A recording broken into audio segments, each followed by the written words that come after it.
Before we get into this week's episode, I want to make a plug for Art Market Minute. This is ArtNet News' new micro-podcast hosted by Margaret Kerrigan, who's the site's news editor Europe. It offers a weekly snapshot of essential art market news, expertly compiled by the ArtNet Pro editorial team. What I thought was the most interesting phenomenon is the amount of people who now follow the main auction houses, whether it's Sotheby's, Phillips, or Christie's, as a kind of entertainment. Hi, I'm Andrew Goldstein, and this is The Art Angle, a podcast from ArtNet News where the art world meets the real world, bringing each week's biggest story down to earth. This week, the subject of our show is less a story and more of a phenomenon. That phenomenon is Simon de Pury, a legendary auctioneer who has actually been called the Mick Jagger of auctions, a sobriquet too good not to repeat. De Pury has led a storied career in art that is impossible to squeeze into an introduction, but I'll try to capture the high points anyway. A baron by heredity, who was born in the Swiss art capital of Basel, de Pury entered the art business with the help of the legendary dealer Ernst Beiler and swiftly blazed a trail of glory, rising through the ranks of Sotheby's to become an auctioneer, staged the first ever contemporary art auction in the Soviet Union in 1988, and ascend to become the auction house's chief worldwide auctioneer, before going on to forge the Phillips de Pury auction house, now known as Phillips, inject the staid auction world with a new nightclub-esque vitality, and then move on to a string of illustrious businesses with the de Pury name. Along the way, he has starred in Bravo's reality show Work of Art, The Next Great Artist, was the subject of a 4-part BBC documentary, wrote a juicy tell-all memoir, has a memorable cameo in the hit Netflix series Emily in Paris, and has built an estimable art collection of his own. And only now am I getting to the high point, which to me is the fact that Simon de Pury is also a columnist for ArtNet News Pro, writing a monthly dispatch called The Hammer that everybody should read. It's full of invaluable perspective into how the art market really operates, together with accounts of what it means to be the ultimate art world insider. To talk about his career and how the art market is changing today, I'm very happy to have Simon de Pury on the show. Thank you very much for coming on The Art Angle, Simon. Thank you, Andrew. It's a pleasure for me to be part of your program, as it is also a pleasure for me to be able to write a column for ArtNet News Pro. The pleasure is ours. So I have to ask, where are you zooming in from right now?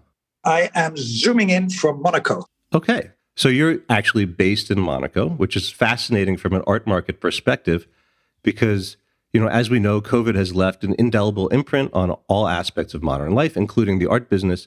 And right now, it seems like the art market is both going global on the internet and simultaneously going more local in places where the affluent live and vacation, like Aspen, Palm Beach, and the Hamptons in the US, and then places like Gstaad and St. Moritz in Switzerland. But then also Monaco has become a new flashpoint for the global art market. So tell me, what is the art scene in Monaco like today?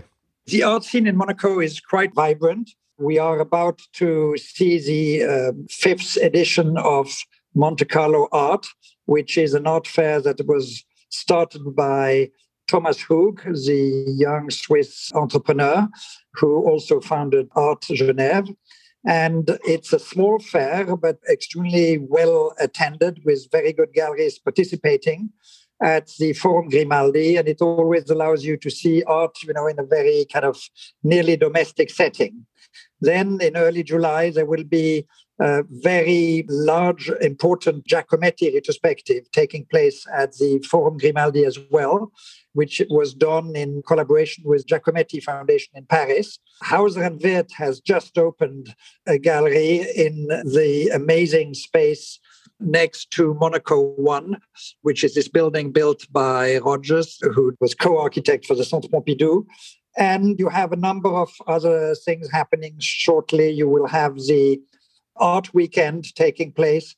And Sotheby's is going to stage this fall an auction of the Karl Lagerfeld collection. So there's plenty happening right here. And in fact, it makes a lot of sense because there are a lot of collectors based in Monaco itself. So you have a captive audience. And you've mentioned Gstaad, you've mentioned Aspen, St. Moritz, etc. And during the height of the skiing season, all the top galleries fight to get the best spaces and do events and exhibitions to get the attention of the people who are temporarily there. But the difference with these places is in Monaco, you have that captive audience all year long.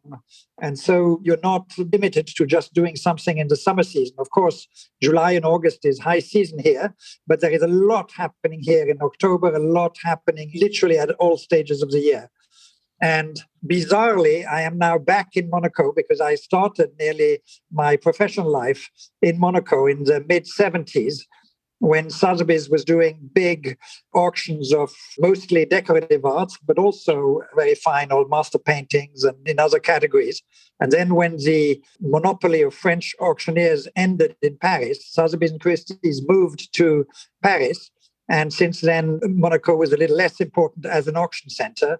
But I'm therefore very happy that the Lagerfeld auction will take place in Monaco. It makes a lot of sense since Lagerfeld loved Monaco and spent a lot of his time here in Monaco. So most people know Monaco for Monte Carlo, which is the casino that sits in the center of town, kind of like the spinning hub of a roulette wheel. But the actual city-state is far more than that, as you said, it's kind of etched into the Mediterranean cliffside like some kind of Star Wars citadel, and it's boasting all these incredibly affluent people who live there year-round. So when art is shown in the galleries of a city like London or New York, it becomes this kind of public good. It's viewable by a large non-collecting population of art lovers. And now that dealers are taking their wares to like more privileged places where the percentage of well-heeled actual potential collectors is much higher than the general population, it's an interesting kind of change. It changes that dynamic a little bit. So is it smart for dealers in the long run to place such an emphasis on these kinds of privileged loci? How do you understand that as working in the whole ecosystem? No, I think it's important to show art to as wide as possible public. And the big difference, I would say, between Monaco and some of the seasonal resorts that we have mentioned earlier is that Monaco is something where a lot of activity is happening all year long, but also it's on the Côte d'Azur, it's on the borders of Italy.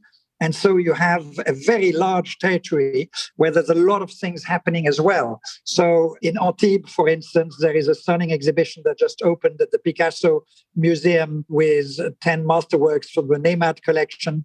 The Fondation Mag in Saint-Paul-de-Vence is about to open another exhibition devoted this time to all the Giacomettis, not only to Alberto, but also to his two brothers, to his father, to his uncle.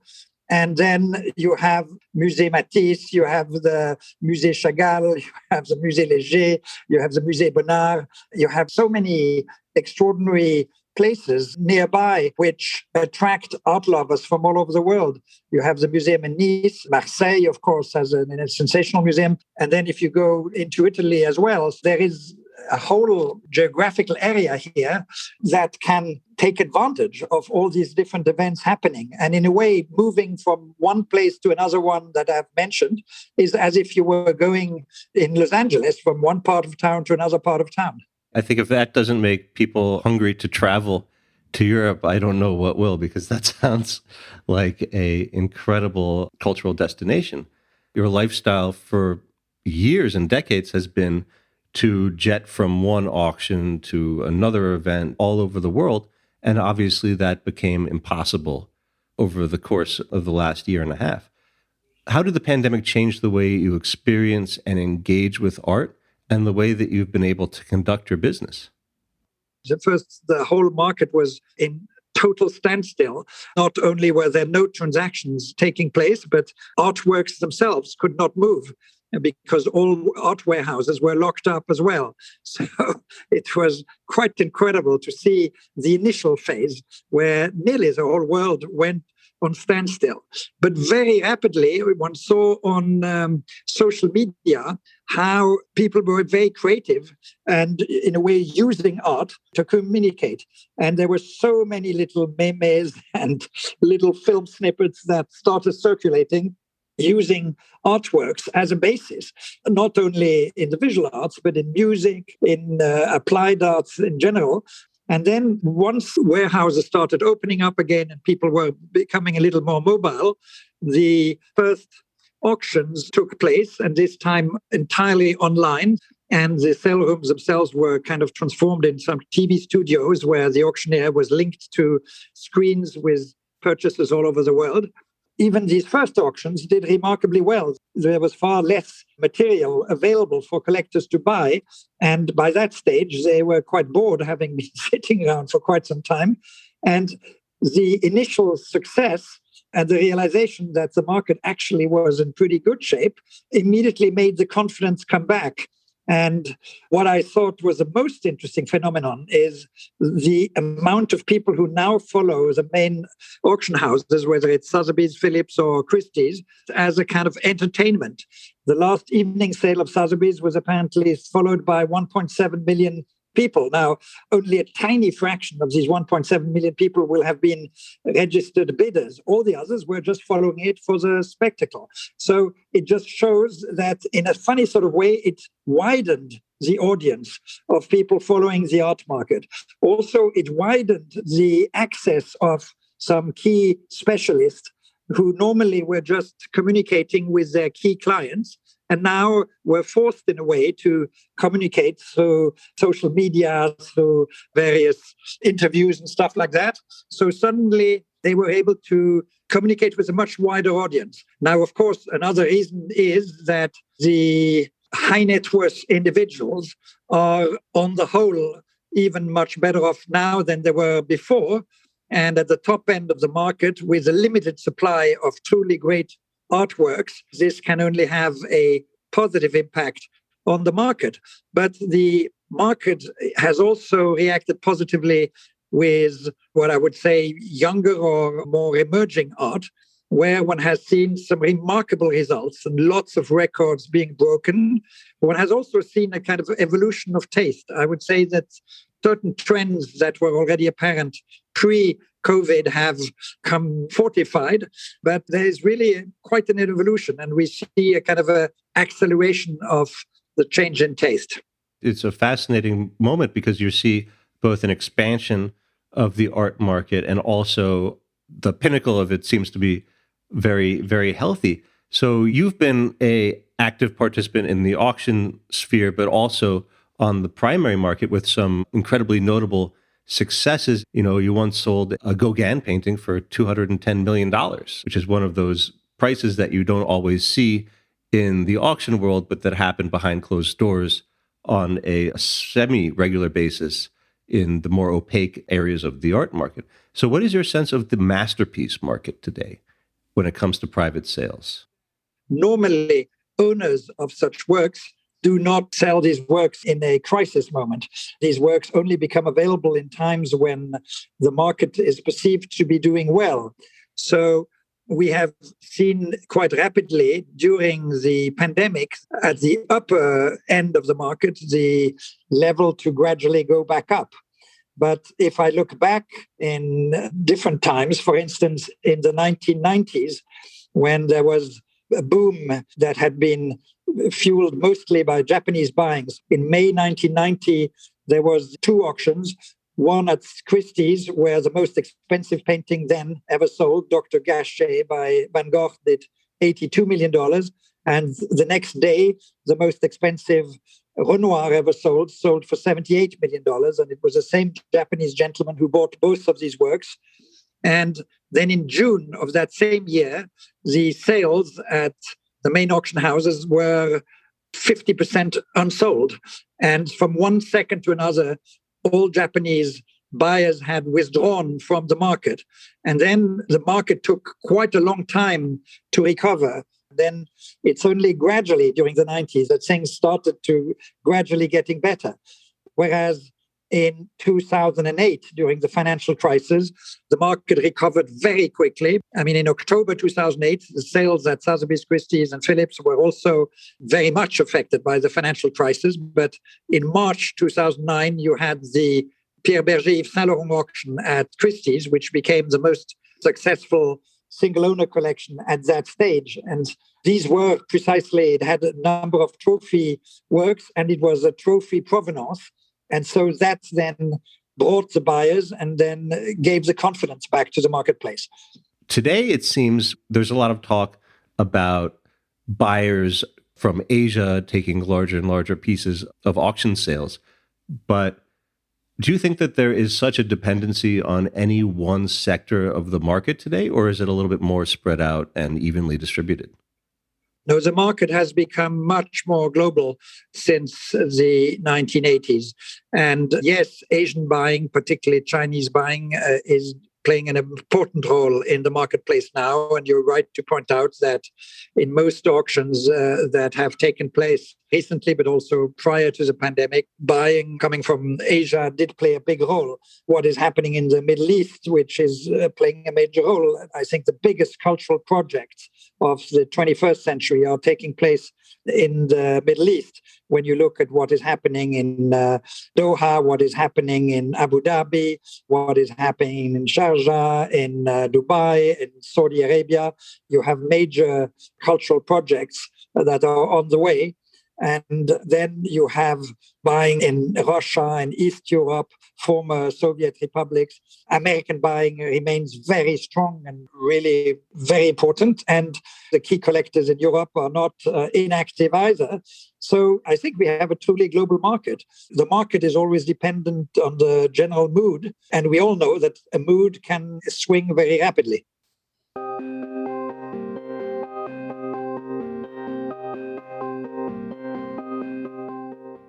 In one of your columns, you noted that auction houses are very successful, obviously, in conducting auctions, but they're also moving into a very lucrative business in private sales where they have been landing these very high dollar deals with discrete clients around the world, which is the traditional domain of art galleries and art dealers. So if the auctions are going into private sales, why aren't the major galleries going into auctions? It's a question that I'm asking myself why they haven't done it. First of all, the auction houses have started having private sales departments since the mid-1990s. And they have been able to use the fact that thanks to the auctions, they know not only who buys what and who owns what, but also they know who tries to buy what, because they have full information on not just the successful bidders, but on all the underbidders. So if you have a similar work that becomes available privately, they can approach in a very targeted way the potential purchasers. And indeed, the main auction houses, as a result of this, have become highly successful private dealers. And while they do not publish their figures, I believe, for private sales, if they did, one would realize that they are not only biggest auctioneers, but they are amongst the absolute top private art dealers in the world. Now, I would say that galleries who represent the hottest artists on the primary market would be actually at least as well placed as the main auction houses to sell these at auctions themselves. If art gallery represents a red hot artist and they do an exhibition, and let's say there are 25 works, and you have 150 people who want to buy those works, so it's a gallery that decides basically to whom they will sell each work. They decide what is strategically best for the artist. But what this causes is speculation, because you have all the people who have not been able to get their hands on a work, who are desperate to get a work of a given artist. And so if one of the people, of the 25 people who are lucky enough to have been chosen by the gallery, put it for auction at Sotheby's or Christie's, then you suddenly have a price hike, and you may suddenly get a price which is 3, 4, or 5 times higher than the primary market price. And so this is something that the gallery loses on, but most importantly, it's the artist that loses on that. So it would be very, very easy for the main galleries to sell these works at auctions themselves. And if an artist brings out 25 new works, maybe they could sell 20 works in the old-fashioned way, but maybe they could just sell 5 works at auction. And by cutting out the speculation in between, I think it would be very good for everybody. It would be a win-win situation. I think that the reason why no gallery has done it yet is that they are so scared to lose the support of the artists whom they represent, And that is very understandable because their primary responsibility is towards the artists. But at the end of the day, an artist wants to be guided overall in the marketplace, and guiding him or guiding her overall in the marketplace means helping not just with the primary market, but helping with the secondary market, helping with institutional exhibitions, and helping with whatever commercial engagements these artists may have with brands, etc. So it's overall looking after their careers. And I do feel that now, because of COVID, a lot is going to change, not just for the auction houses, but also for the galleries. And we see the first signs of that with the announcement that David Sverner has done, where he has created this new confederation, let's say, of like-minded galleries. I hear there are similar projects in preparation and that we will hear more about in the not too distant future. And so everybody, in a way, has to reinvent themselves. To make it clear for any listeners who don't know the difference between a gallery selling an artwork in an auction context or an auction house selling an artwork in an auction context. If an auction house does it, all the sales proceeds go to the auction house and the seller. But if a gallery was doing it, then they could obviously share some of the proceeds with the artist, which I think is a great idea. And Simone, in one of your columns, you said that you prefer auction sales to primary market sales on principle as being a more fair and well-functioning apparatus. Can you explain why that is? Being an auctioneer and a private dealer, I find it easier to sell work of art as an auctioneer, because as an auctioneer, I can sell any work of art and it's whoever is going to bid the highest who will get it. If I am a private dealer, I am unable to sell something that I don't believe in and don't love personally if you're doing a one-to-one transaction. But that is not the main reason. The main reason is I have offered works to somebody and would then articulate the price and then would say, but that's ridiculous. I'm simply not prepared to pay that price. And they let it go. Then that same work appears in an auction, and that same person is then prepared to bid quite a bit more than what they before considered as absurd. Because of the auction process, they know that if they don't buy it right then at that moment, it's gone. Whereas when you offer something privately, they still feel that somehow they will have a second chance or second bite at it. Yesterday, actually, I was bidding on a little piece in the design sale of Philips. Lovely piece by Gabriela Crespi, 2 hippopotamus, a little bronze, and it had an estimate of $4,000 to $6,000. And I hung in there and I went up, and then finally I realized that the level I was at was the equivalent of $40,000, i.e. 10 times the estimate. And then reason finally prevailed and I let go. But if anybody had asked $40,000 for this little hippopotamus, every person it had been offered to would have said it's crazy. And that just shows that it's a different psychology which is at play. So from a vendor's perspective, it is great if you can benefit from that psychology, from that competition. So, you're so famous for being a charity auctioneer that's actually the reason why you were cast for your starry cameo in Emily in Paris, which is the Netflix show better known in the ArtNet offices as Emily in Paris. And you play an auctioneer who is selling a one-of-a-kind ensemble by the fictional couture genius Pierre Cadieux. What kind of reaction have you had for being in the show, and did it actually change your life in any way? No, it did not change my life. However, it was funny to see that for these split seconds that I appeared on the screen, I got more feedback than literally in anything that I've ever done in my long professional career. So that was the most funny thing. But even now, if I go to dinner or something, people tell me that they enjoyed seeing me on the series. So yes, I guess that things like that touch, of course, a much wider audience. And it's when you see that you realize how small the art world still is. I mean, it has expanded enormously in the years that I've been in it, but it still is infinitesimally small compared to its potential. Because when I'm as obsessed by, let's say, music or fashion or architecture, other areas than art, and when you see the reach of the music world, it's infinitely wider, or the world of cinema. There I feel that thanks to what is happening now with the changes of habits, I think that the art world finally will also become much more global and will have a much wider audience, because we all react to looking at art in the same way that we all react when we hear a piece of music. It doesn't matter if we are connoisseurs or not connoisseurs.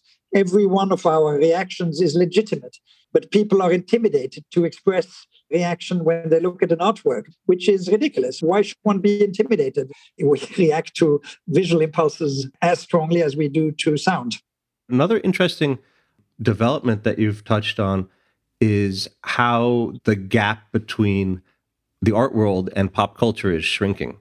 And, it's even gotten to the point where some people say that art, contemporary art especially, is holding a place in the culture that music once held, in terms of giving people opportunities to come together.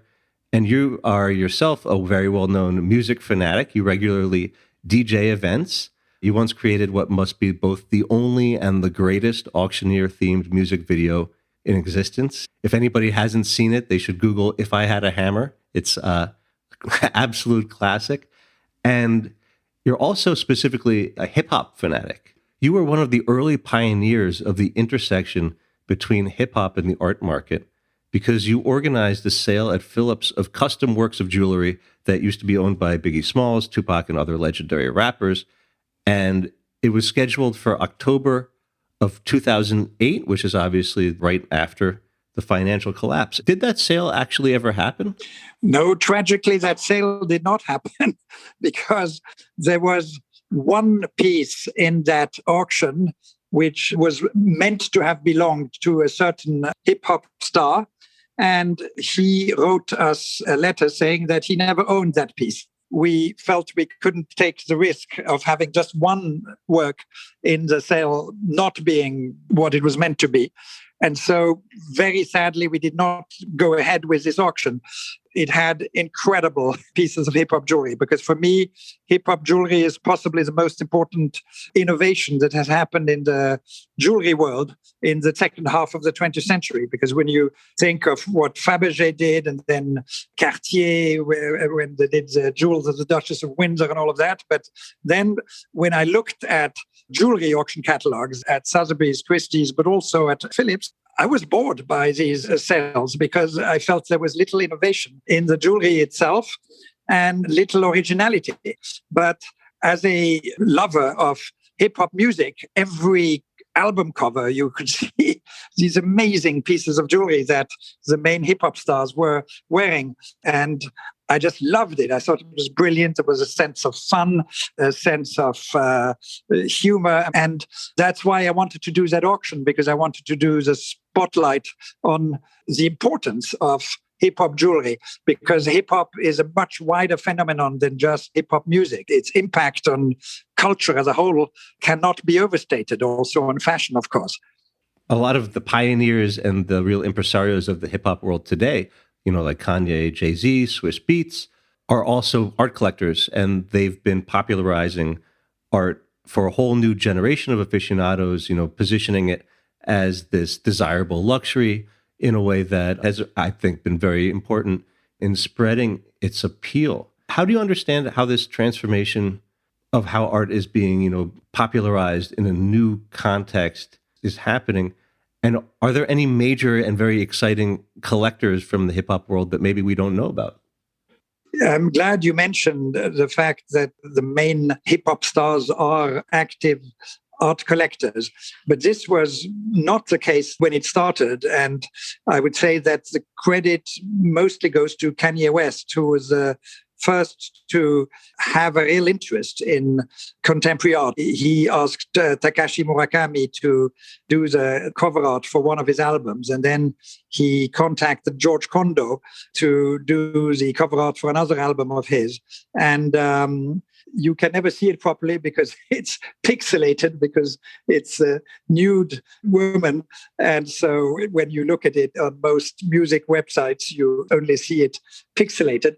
But the initiative for this came from Kanye and not from the visual artist. He was the one who sought out the contact with these visual artists. And then Pharrell Williams, of course, also has been a key factor in this. He did this collaboration with Murakami. They even created a sculpture together, which is one of my favorite works of Murakami. And then Jay-Z did the video, Picasso Baby, and you have a lot of characters from the art world that appear in that video. So all this helped. And I think that Kanye, Pharrell, and Jay-Z really set the tone, and then collecting really became quite widespread in the hip-hop community. But you also have to take into account that in the art world, Basquiat was the only artist of color who was making top prices at auction or exhibited in key institutions at all. And luckily, all of that has changed. I think that this all started a movement which had much wider repercussions. And I think it's a pleasure to see now that the market also, for instance, for female artists has completely changed. And you have now many more female artists represented in key exhibitions, key galleries, and so on. So there is a kind of a transformation that has been very positive. So we talked about NFTs a little bit, and you are also a very active participant and believer in the power of Instagram. So I was checking your Instagram feed, and I saw that you were just in Venice. If it wasn't for COVID, the whole art world would be in Venice right around now for the opening of the Venice Biennale. Your photos of Venice show an empty city. So what brought you there? I was invited to go to Venice to speak on a panel about NFTs, in fact, which is the main topic around the place. But the beauty about it was that it did take place during the Architectural Biennale in Venice. So it's not the Art Biennale, but the Architectural Biennale. And then, to my amazement, there were plenty of extraordinary exhibitions taking place, namely the wonderful Bruce Nauman exhibition at the Punto de la Dogana, François Pinault.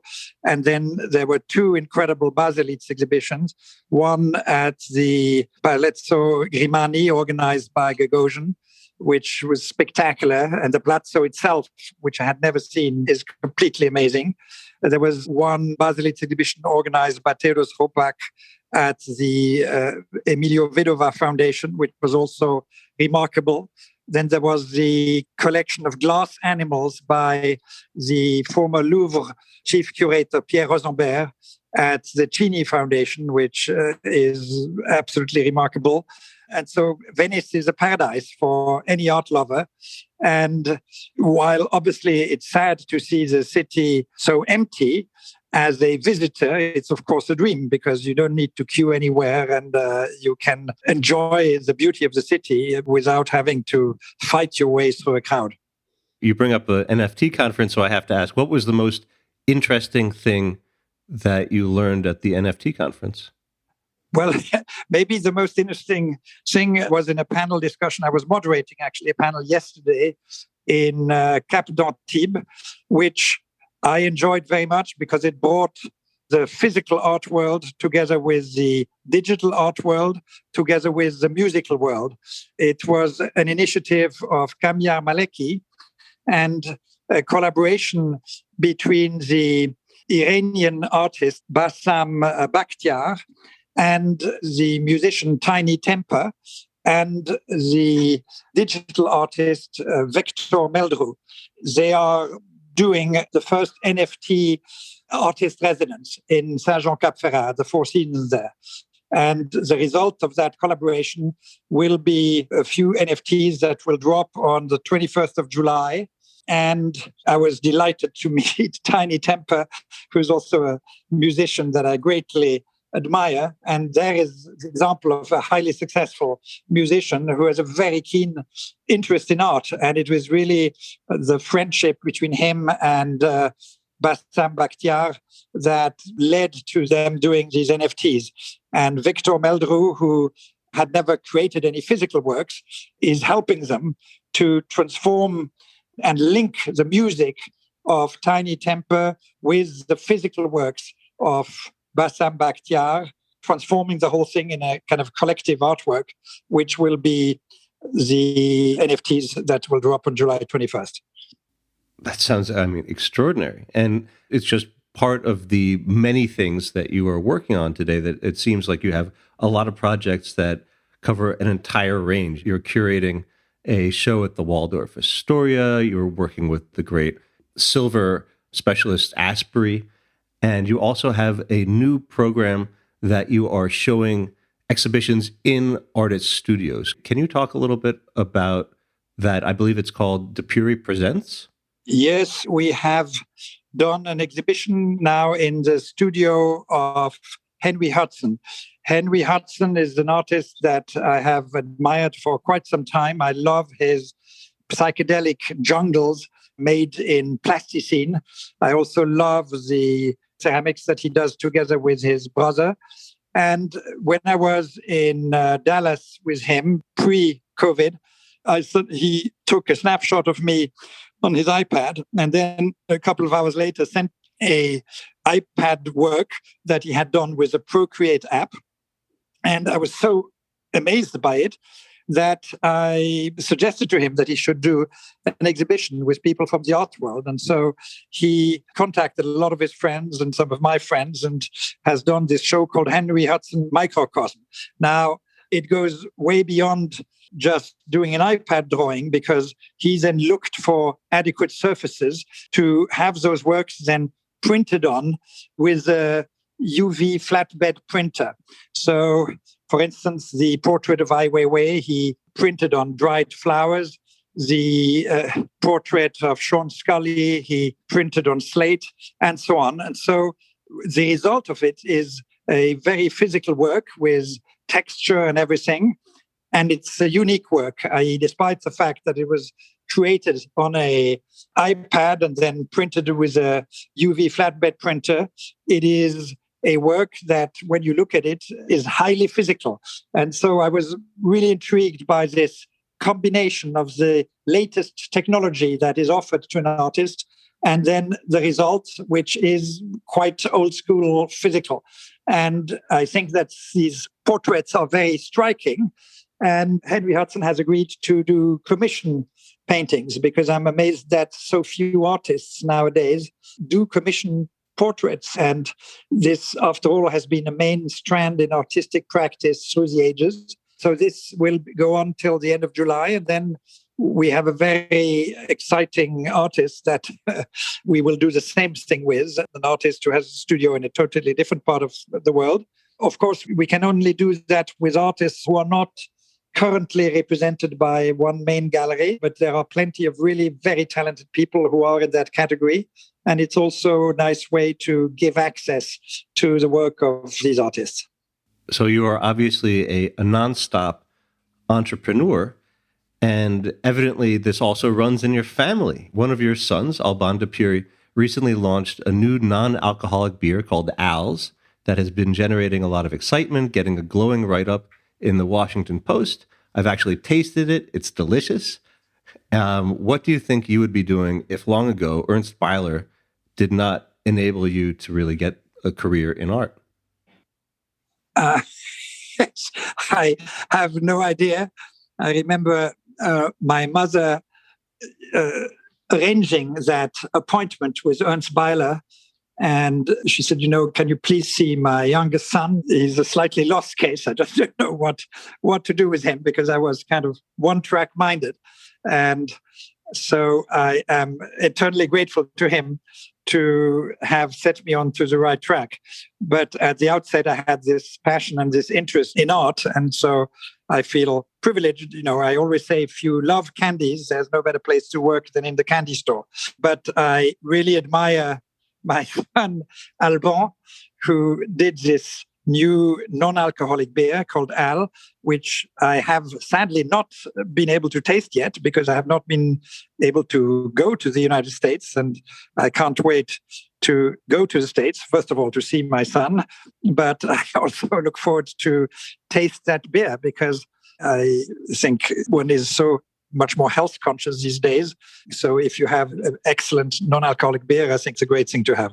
Well, Simon, this has been an absolute pleasure. Thank you very much for coming on The Art Angle. Thank you so much, Andrew. It was a real pleasure to speak to you. So that's it for this week's episode of The Art Angle. If you like what you heard, you can subscribe to the show on Apple Podcasts, Spotify, or wherever else you get your podcasts. Also, take a moment to rate and review us. It will help other listeners discover what we're doing. And if you have some feedback or maybe a recommendation for a future episode, go ahead and email us at podcasts@artnet.com. That's podcasts@artnet.com. The Art Angle is produced by Sonia Manley, Tim Schneider, and Caroline Goldstein. Thanks for listening, and see you next week.